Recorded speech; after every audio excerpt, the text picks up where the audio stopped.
the bridge on Laramie. Okay? Look who we have here.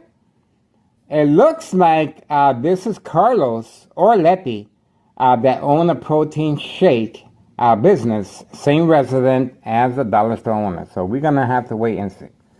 But other than that, the truck has been instructed to get the heck out of Dodge. That's right.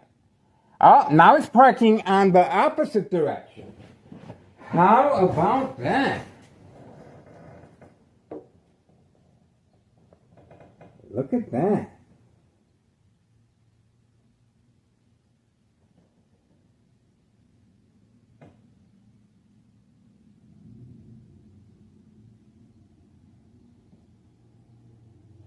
Well, this guy really doesn't know where the hell he's going.